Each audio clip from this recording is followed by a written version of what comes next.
Hello champs, so I hope you are keeping up with the videos. Today is lecture number 3 और हम कर रहे हैं discuss NPO not for profit organisations. तो last to lectures में first lecture में मैंने आपको बेसिक बताया था, रिसीट्स एंड पेमेंट्स डिस्कस किया था. देन लेक्चर नंबर 2 में we did a question on how to prepare income and expenditure account. And today we will try to cover balance sheet also. So let's start. Okay, so जैसे in the last lecture I told you, दो तरह की receipts होती है, revenue receipts और capital receipts. Capital receipts से या तो हमारा कोई asset कम होता है या तो कोई liability बढ़ती है. जैसे मैंने डिस्कस किया था कि अगर आपको एक स्पेशल पर्पस के लिए, एक स्पेसिफिक पर्पस के लिए डोनेशंस मिलती हैं तो आपको उससे कैपिटल रिसीट मानते हुए बैलेंस शीट में भेजना है. एक चिंता बन गई है, जैसे डोनेशन फॉर बिल्डिंग, कि अब मुझे इससे बिल्डिंग ही बनवानी पड़ेगी, राइट? तो आज हम इसी से रिलेटेड कुछ बातें डिस्कस करेंगे. तो हम डिस्कस करेंगे basics of fund based accounting. Basic discuss कर रहे हैं फंड बेस्ड अकाउंटिंग. जैसे अगर मैच फंड आपने क्रिएट किया हुआ है, मैच फंड, उसका क्या मतलब है कि आपने कुछ पैसा सेट असाइड किया हुआ है. आपका एक लेट्स से क्रिकेट क्लब है, आपने पैसा सेट असाइड किया हुआ है कि आप उससे मैचेस करवाएंगे, उससे आप मैचेस के लिए ही स्पेंड करेंगे. सो मैच फंड है. और अगर क्वेश्चन में मैच एक्सपेंसेस भी गिवन हो तो कैसे ट्रीट करना है, तो इसको मैं केसेस बना के डिस्कस करती हूँ. लेट्स से केस 1 आपको क्वेश्चन में दिया हुआ है match fund, let's say of ₹1 lakh and match expenses are also given to you, let's say 20,000. अब आप इसे कैसे शो करेंगे फाइनेंशियल स्टेटमेंट्स में? आपको पता है कि फाइनेंशियल स्टेटमेंट्स के 3 पार्ट्स होते हैं. एक नॉन प्रॉफिट ऑर्गेनाइजेशन के लिए receipts and payments account, income and expenditure account और बैलेंस शीट. ध्यान दीजिएगा, जो फंड्स होते हैं वो एक तरह की लाइबिलिटी होती है. जो फंड्स होते हैं वो एक तरह की लाइबिलिटी होती है. जैसे ये इस ऑर्गेनाइजेशन के लिए लाइबिलिटी है, 1 लाख से आपने मैच ही कंडक्ट करवाना है, तो ये आपका जाना चाहिए बैलेंस शीट की liability side. It should be shown on the liabilities side of balance sheet. तो यहाँ पे लाइबिलिटीज साइड पे आप शो करेंगे मैच फंड, राइट? अब देखिए, अब मैच एक्सपेंसेस का क्या करें? तो मैच एक्सपेंसेस को आप इसी में से सेट ऑफ करके दिखाओगे कि 1 लाख का फंड था और 20,000 का फंड यूज हो गया क्योंकि कुछ खर्चे हो गए हैं मैच से रिलेटेड. सो यहाँ पे हम सब्ट्रैक्ट कर देंगे मैच एक्सपेंसेस 20,000 के और आपका 80,000 का फंड बच जाएगा. That is it. ये आपका ट्रीटमेंट है केस 1 के लिए. सो फंड बेस्ड अकाउंटिंग क्या होती है? फंड बेस्ड अकाउंटिंग मतलब आपने कुछ फंड्स क्रिएट किए हुए हैं, आपने कुछ पैसे सेट असाइड किए हुए हैं फॉर सम पर्पस, और उससे रिलेटेड एक्सपेंसेस आप उसी फंड में से एडजस्ट करते हो. So that is fund based accounting, right? अब हम सेकेंड केस देखते हैं. I hope you are noting it down with me. Alright, अब केस 2 में मान लेते हैं लेट्स से मैच फंड है 1 लाख रुपीज का ही और मैच एक्सपेंसेस हैं again same 1 lakh. I think it's easy for you to guess कि सारा का सारा फंड यूज हो गया है, अब कुछ फंड बचा ही नहीं है, राइट? बट डिस्क्लोजर के लिए आप इसको अगर ऐसे शो कर दें, दिस इज फाइन, इसमें कोई प्रॉब्लम नहीं है. अगेन लाइबिलिटी साइड आप शो कर रहे हैं,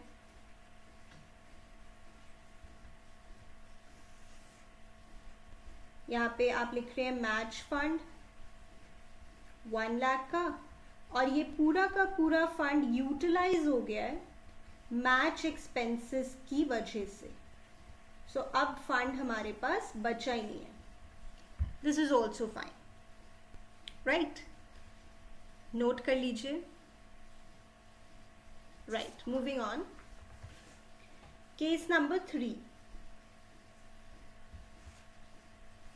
केस नंबर 3, अब देखते हैं कि अगर फंड ना हो, अगर मैच फंड ना हो और सिर्फ मैच एक्सपेंसेस हो, मैच फंड है ही नहीं, सिर्फ मैच एक्सपेंसेस है, तो सिंपल, अब फंड नहीं है तो ये खर्चे फंड में से सेट ऑफ नहीं हो सकते, फिर इनको हम शो करेंगे इनकम एंड एक्सपेंडिचर अकाउंट में एक्सपेंडिचर साइड, राइट। तो मैच एक्सपेंसेस के लिए अब कोई फंड नहीं है, तो इसको हम शो करेंगे इनकम एंड एक्सपेंडिचर अकाउंट में expenditure side. So here we'll show on the expenditure side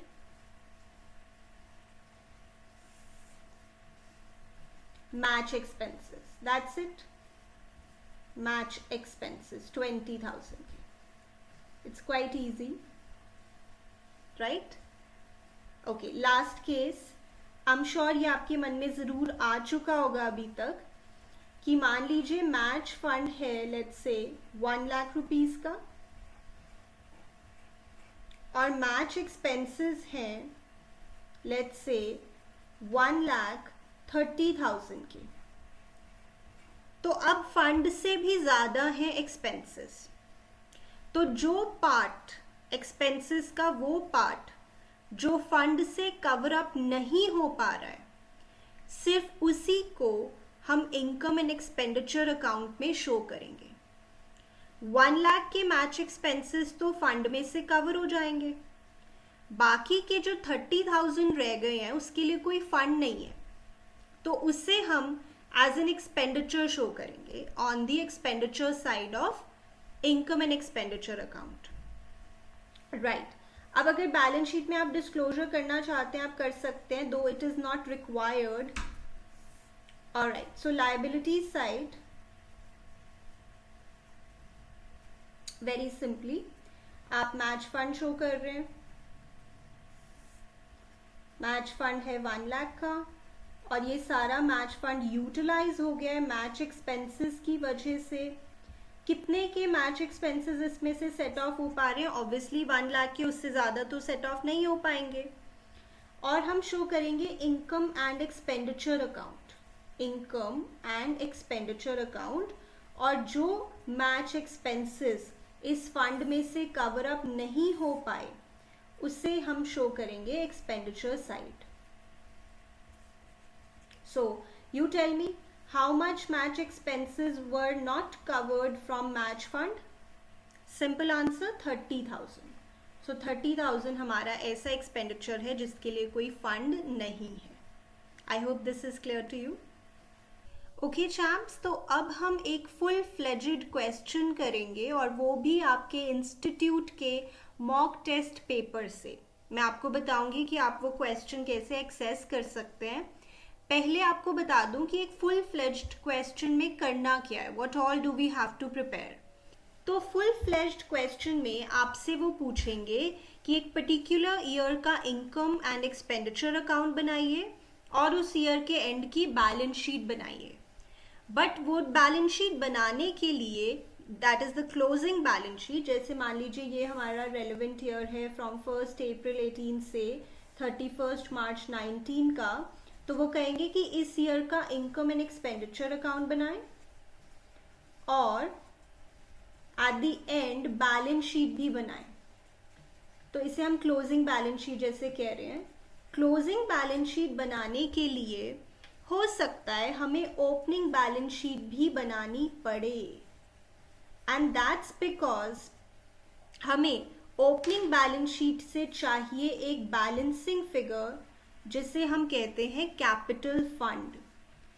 तो अभी तक जैसे आप सोल प्रोप्राइटरशिप में या पार्टनरशिप में बोलते हैं कैपिटल, बट अभी हम कैपिटल फंड बोलते हैं क्योंकि बहुत सारे लोग ये कंट्रीब्यूट करते हैं, मेंबर्स कंट्रीब्यूट करते हैं, तो कैपिटल फंड बोलते हैं.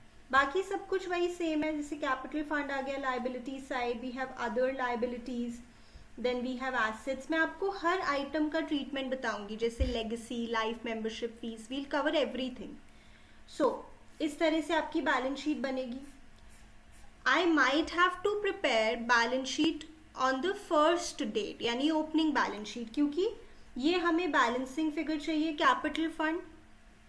फिर जब हम क्लोजिंग बैलेंस शीट बनाएंगे तो हम इस कैपिटल फंड को यूज करेंगे और इसमें ऐड करेंगे, जैसे आप सोल प्रोप्राइटरशिप में भी तो करते थे, ऐड करते थे कैपिटल में नेट प्रॉफिट।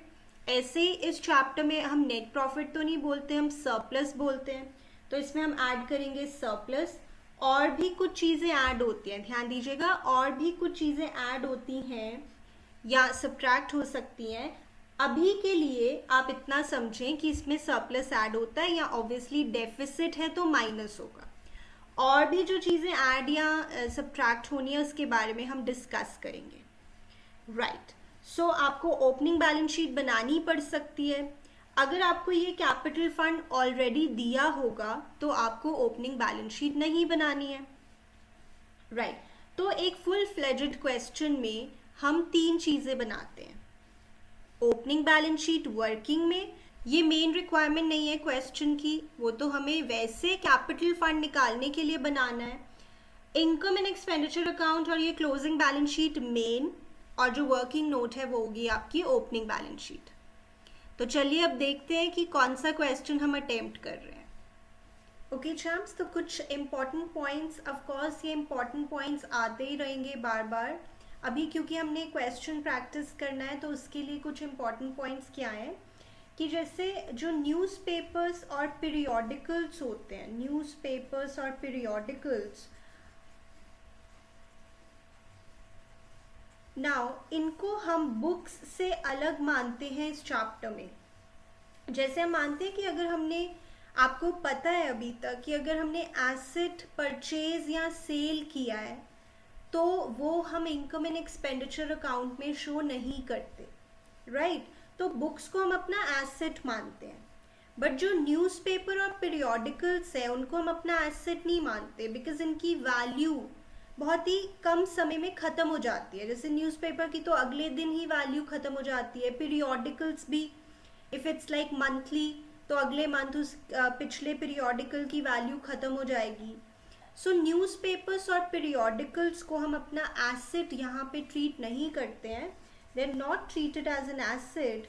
यानी कि अगर हमने न्यूज़पेपर्स और पीरियोडिकल्स खरीदे बेचे हैं तो उसको आप एसेट जैसा नहीं मानेंगे, यानी आप उसको इनकम एंड एक्सपेंडिचर अकाउंट में शो कर देंगे।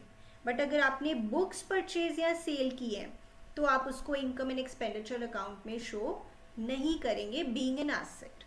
ऑलराइट, अब मैं आपको बताती हूँ कि आप वो क्वेश्चन कैसे एक्सेस कर सकते हैं। So let's look at that question. Okay champs, तो जैसा मैंने आपको कहा था कि आपको इंस्टीट्यूट की वेबसाइट बार बार विजिट करना होगा, तो ICAI.org पे आप जाएंगे, वेबसाइट ब्राउज करेंगे, देन स्टूडेंट्स पोर्टल में BOS knowledge portal, that is board of studies knowledge portal पे जाएंगे। यहाँ पे आप फाउंडेशन कोर्स पे क्लिक करेंगे, principles and practice of accounting, of course ये मैंने वन ऑफ द वीडियोस में भी डिस्कस किया था आपके साथ। अब यहाँ पे जो मॉक टेस्ट पेपर्स हैं उसमें हम क्वेश्चंस पे जा रहे हैं और हम यहाँ पे NPO का क्वेश्चन करने वाले हैं, दैट इज़ क्वेश्चन नंबर 5। ये हम देख रहे हैं NPO का क्वेश्चन है। तो आपको रिसीट्स एंड पेमेंट्स अकाउंट यहाँ पे गिवन है और आपको यहाँ पे बनाना है, let us see what is the requirement of the question. We have to prepare income and expenditure account and balance sheet. As I told you कि यही 2 चीज़ें आपसे मांगी होंगी, बट हमें एक एडिशनल बैलेंस शीट बनाने की ज़रूरत पड़ सकती है। हम एक एक आइटम को यहाँ पे एनालाइज करेंगे।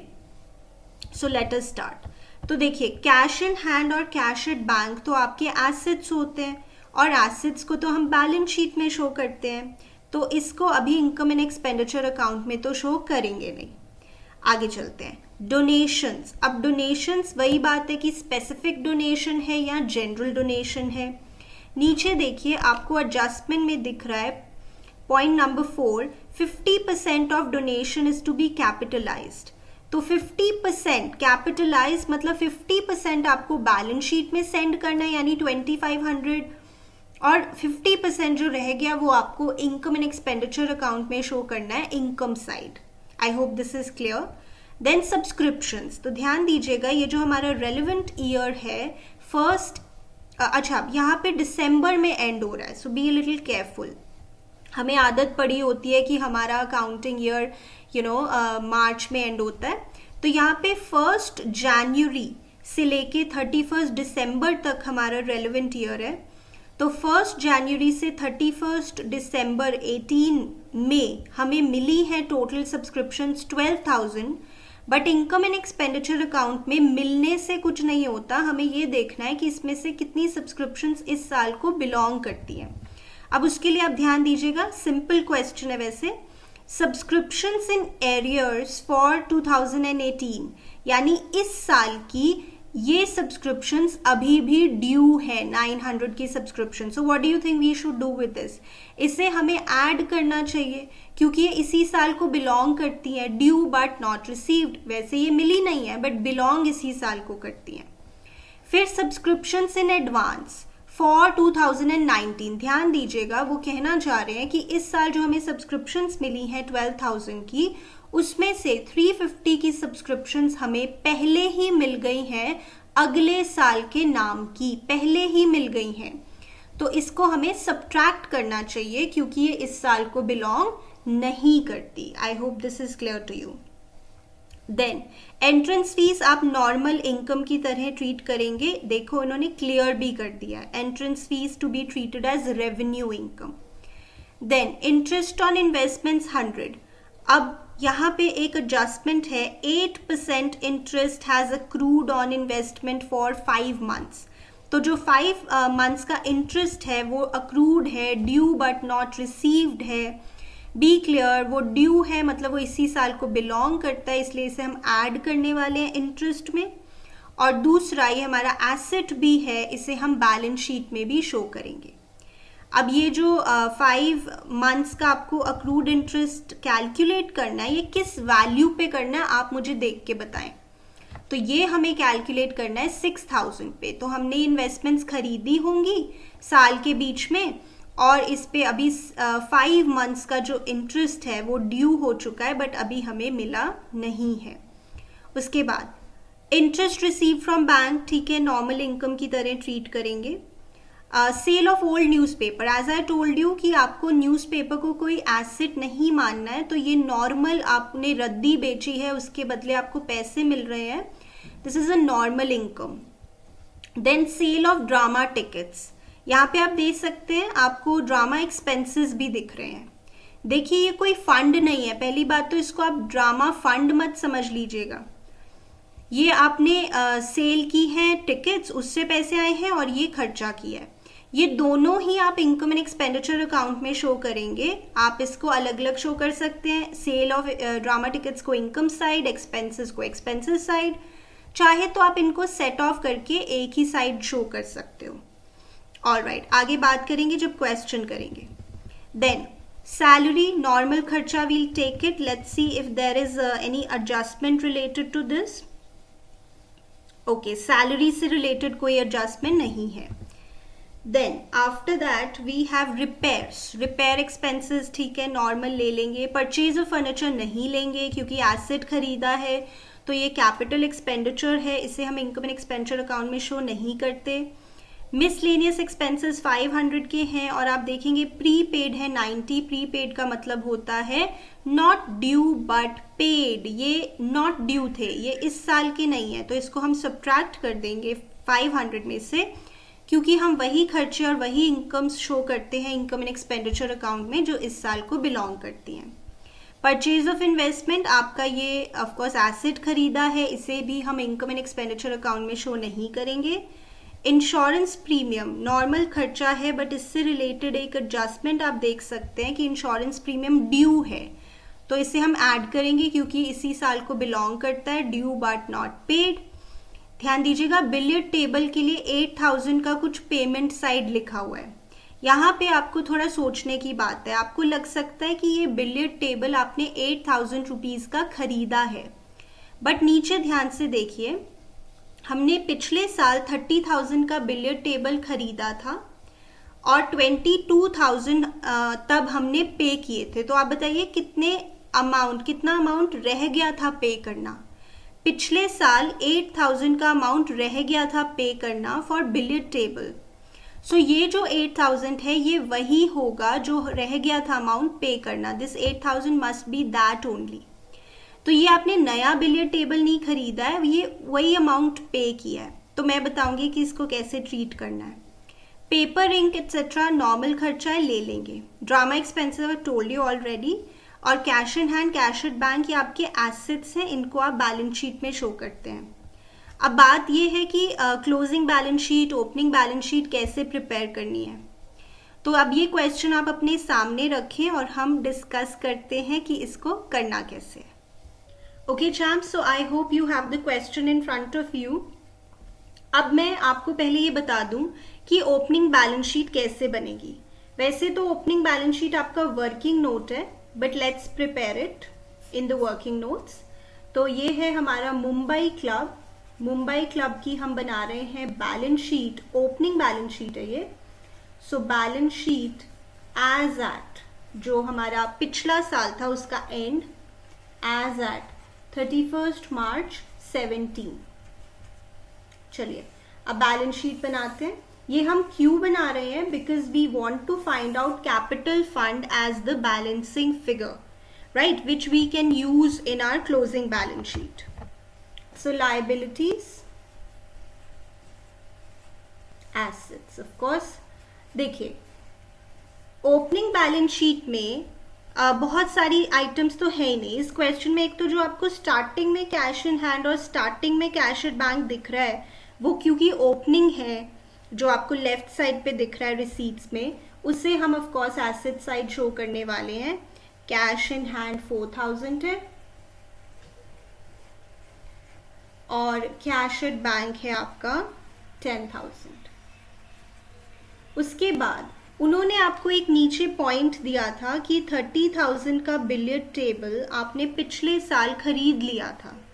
तो ये पिछला साल ही तो है और बिलियर्ड टेबल एक एसेट है। हमने 30,000 का बिलियर्ड टेबल खरीदा था और 22,000 ही उसके लिए पे किया है। एज अकाउंट स्टूडेंट आप ये समझते हैं कि आपने चाहे पे नहीं किया पूरा 30,000, बट आपने जो वैल्यू है उस टेबल की वो 30,000 है, तो एसेट में तो आप 30,000 ही शो करेंगे। और जो 8,000 रह गया है वो आपकी लाइबिलिटी है, ये पिछले साल की बात हो रही है। Creditors for billiards table, for billiards table. अब जो रिसीट्स एंड पेमेंट्स अकाउंट के अंदर की आइटम्स हैं, 95% उसमें से कैश को छोड़ के, cash in hand, cash at bank को छोड़ के कोई भी वैल्यू ओपनिंग बैलेंस शीट में नहीं जाती। रीजन बीइंग क्योंकि वो सारी वैल्यूज ये जो इसके अगला ईयर आने वाला है उस साल को डिपिक्ट करती हैं, जो आपकी रिसीट्स एंड पेमेंट्स अकाउंट के अंदर वैल्यूज दी हुई हैं। पर ये तो बन रहा है अभी साल के शुरू में या पिछले साल के एंड में, तो रिसीट्स एंड पेमेंट्स अकाउंट के अंदर हमारे लिए कोई रेलेवेंट वैल्यू नहीं है। मैंने बोला 95%। अब 5% कब होती है रेलेवेंट वैल्यू, उसके बारे में हम डिस्कशन करेंगे। सो दिस इज इट, बस इतना ही है हमारी ओपनिंग बैलेंस शीट।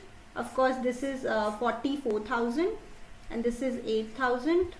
तो यहाँ पे हमारी बैलेंसिंग फिगर आ जाएगी which is capital fund, and that is 36,000. This is our capital fund.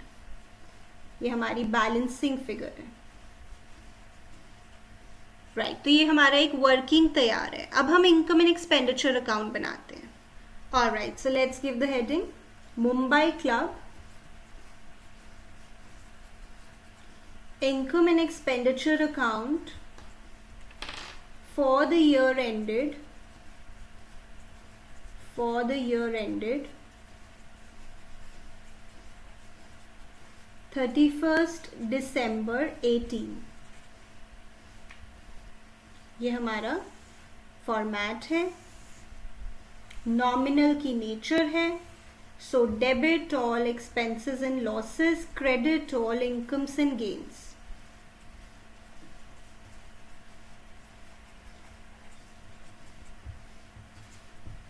So let us start now. Expenditure में देखते हैं। तो सैलरी से रिलेटेड कोई एडजस्टमेंट नहीं थी, नॉर्मल ले लेंगे 2000। देन रिपेयर एक्सपेंसेस से रिलेटेड कोई एडजस्टमेंट देखो है या नहीं, राइट। इसके बाद है परचेज ऑफ इन्वेस्टमेंट्स, वो हम नहीं लेंगे of course being an asset. फिर है इंश्योरेंस प्रीमियम है 200 रुपीज़ का। इससे रिलेटेड एक एडजस्टमेंट हमें दिख रही है, that is outstanding insurance premium. So outstanding जो है ड्यू बट नॉट पेड, वो इसी साल को बिलोंग करता है, तो उसे हम ले लेंगे एंड दैट इज 40 रुपीज़, तो ये 240 हो गया। After that we have billiard table. अब जैसे मैंने आपको कहा था कि ये जो 8000 का बिलियर्ड टेबल आपको दिख रहा है payment side, this is actually कि आपने वो पेमेंट की है जो 8000 की रह गई थी, बट जो भी है तो एसेट की ही पेमेंट, तो इनकम एंड एक्सपेंडिचर अकाउंट में नहीं आएगा। Paper ink, yes, normal expenditure, we'll take it, paper ink etcetera. Okay, drama expenses ना, देखिए बच्चे आपको कुछ बुक्स में दिख सकता है कि ये ड्रामा एक्सपेंसेस और सेल ऑफ ड्रामा टिकट्स को सेट ऑफ करके एक ही साइड शो करते हैं, बट हम ऐसे शो कर रहे हैं, इंस्टीट्यूट के सजेस्टेड आंसर्स में ऐसे ही शो किया है, तो ठीक है, not a problem. Okay, now we'll look at the receipt side देखते हैं। पहली जो हमें आइटम दिख रही है दैट इज डोनेशंस, और डोनेशंस जो हैं उन्होंने बोला है कि 50% आपको कैपिटलाइज करना है, यानी कि आपको उसे बैलेंस शीट में शो करना है। सो 2500 हमें यहाँ पे शो नहीं करना है। So after that we have subscriptions, very very important. Subscriptions हमें इस साल मिली हैं 12,000 की, जिसमें अभी भी ड्यू है इस साल की 900। सो आउटस्टैंडिंग जो है ड्यू बट नॉट रिसीव्ड, क्योंकि वो इसी साल को बिलोंग करती है तो हमें वो लेना है। And then we have subscriptions जो हमें मिल गई है इसी साल, बट वो अगले साल को बिलोंग करती है, तो उसे हम सब्ट्रैक्ट कर देंगे advance for 2019। So that is how much, 350। So the total comes out to 12,550, right? After that we have entrance fee उन्होंने खुद ही बता दिया है कि इसको आपने रेवेन्यू मानना है, तो ठीक है, इसको हम रेवेन्यू मानेंगे। वैसे हम इसको रेवेन्यू ही मानते हैं unless they tell us, alright. उसके बाद है interest on investments. If you remember हमने डिस्कस किया था, इंटरेस्ट ऑन इन्वेस्टमेंट्स में आपको ड्यू दिखाना है 5 मंथ्स का जो इंटरेस्ट है, तो ये कहने का मतलब है कि आपको इंटरेस्ट मिल गया है हाउ मच, 100 रुपीज़, बट अभी भी ड्यू है, due but not received 5 months का, जो इसी साल को बिलोंग करता है, इसलिए हम इसको ऐड कर रहे हैं ना। हाउ मच, इन्वेस्टमेंट्स की वैल्यू है 6000, उस पे 8%। आई होप आप मेरे साथ कर रहे हैं, अगर आप सिर्फ देख रहे हैं so that is not going to solve any purpose. Do the question with me and only then you'll be able to understand.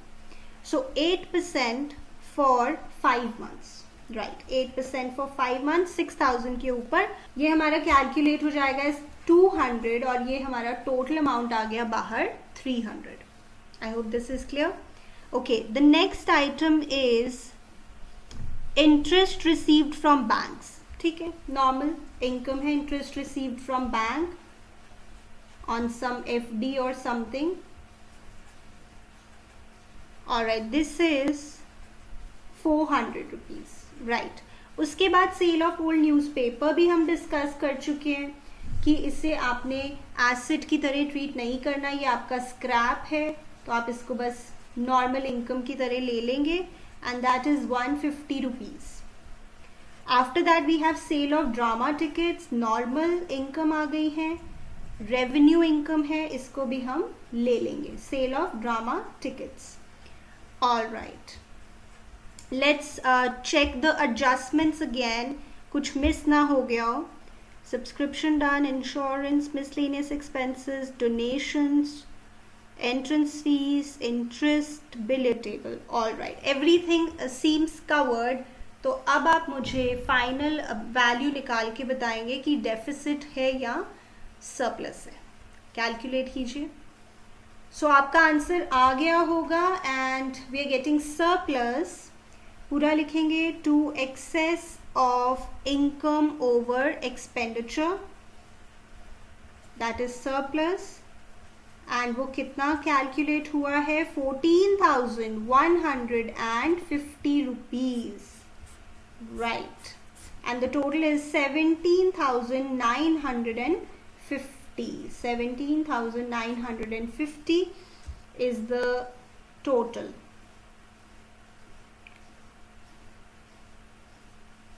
right. Okay, अब फाइनल स्टेप कर रहे हैं हम, प्रिपेयर करेंगे बैलेंस शीट, जो क्लोजिंग बैलेंस शीट है, final balance sheet है, end of course वो हमारी बोथ साइड्स मैच होनी चाहिए। So let's quickly prepare that. वैसे बाय मिस्टेक मैंने यहाँ पे 31 मार्च लिख दिया था, but I hope you know this is 31 December. Alright, so now the final balance sheet is balance sheet as at 31st December 18. Right. Final balance sheet है, nothing difficult. Keep the question in front of you.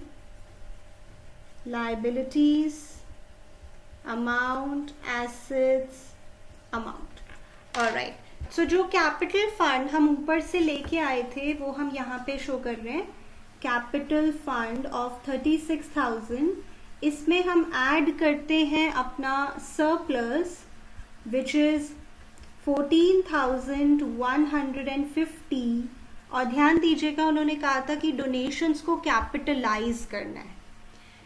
यहाँ पे अब donations अगर ऐसे लिखा होता donations for building तो हम उसको अलग से शो कर देते, बट अब कैपिटलाइज करने को बोला है इसलिए हम उसको कैपिटल फंड में ऐड करके दिखाएंगे डोनेशंस को भी, क्योंकि वो भी हमारे फंड का पार्ट बन गया है।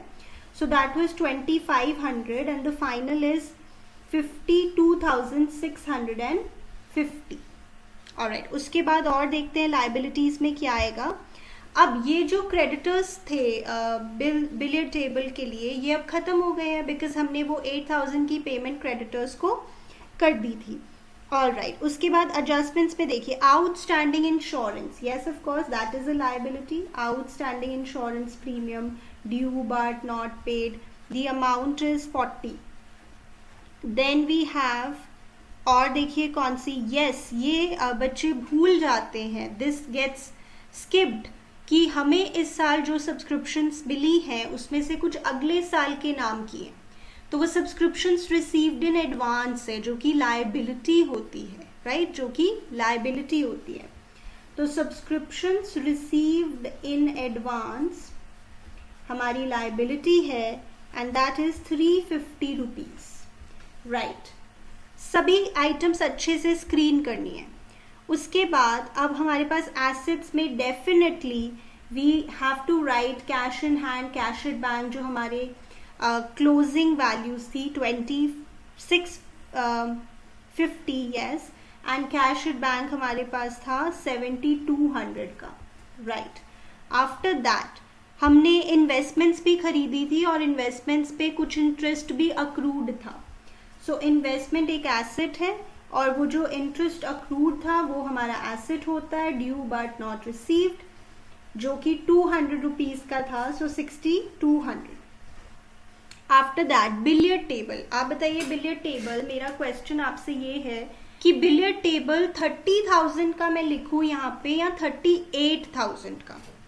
जैसे 30,000 का हमारे पास पहले था और 8,000 पेमेंट साइड लिखा है, दैट मीन्स हमने बिलियर्ड टेबल खरीदा है, तो 38,000 का लिख दे। नो, दैट इज रॉन्ग, क्योंकि जो पेमेंट साइड लिखा था बिलियर्ड टेबल वो एक्चुअली बिलियर्ड टेबल खरीदा नहीं था, वो तो इन क्रेडिटर्स को पे किया था। बिलियर्ड टेबल तो अभी भी 30,000 का है। देखो कोई बिलियर्ड टेबल की सेल तो नहीं है ना, नो, और परचेज भी नहीं है। एज आई टोल्ड यू वो 8,000 की परचेज नहीं है, वो तो क्रेडिटर्स को पे किया है। तो बिलियर्ड टेबल हमारे पास सेम वैल्यू का है, दैट इज 30,000। लेट्स सी और कौन सी आइटम्स है हमारे पास। यस, आपको दिखेगा एडजस्टमेंट्स में prepaid miscellaneous expenses, of course that is an asset. Miscellaneous expenses जो प्रीपेड हैं 90 के।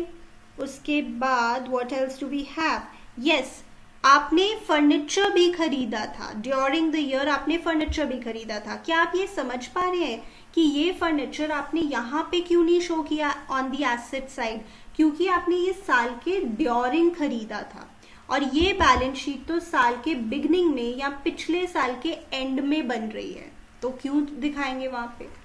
फर्नीचर है हमारे पास और फर्नीचर पे कोई डेप्रीसिएशन वगैरह नहीं है, so we'll simply take it to be 6000। Then we have right, एक रह गई है outstanding subscription, subscription in arrears जो है for this year. So subscriptions receivable, receivable का मतलब वही हुआ due but not received, that is 900। तो एक बार स्क्रीन कर लेते हैं कि हमने सभी आइटम्स का इफेक्ट ले लिया है। If yes then we can go ahead and tally the balance sheet.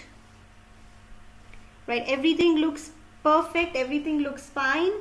सो अब आप इसको टोटल कीजिए, भगवान का नाम लीजिए कि ये मैच हो जाए और सब कुछ ठीक हो।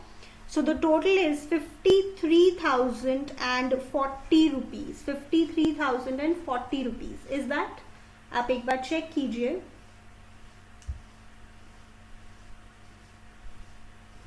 Right, it looks fine. तो ये हो गया हमारा फाइनली पूरा, हमने क्वेश्चन सॉल्व कर लिया है और इसी तरह हम और भी बहुत सारे क्वेश्चंस सॉल्व करेंगे, बहुत सारे कॉन्सेप्ट्स करेंगे। सो आई जस्ट वांट कि आप रेगुलर रहें with the videos and complete करते रहें अपना, अलग से आपने रजिस्टर बनाया हुआ है। And I will keep meeting you every day. Okay, see you in my next video.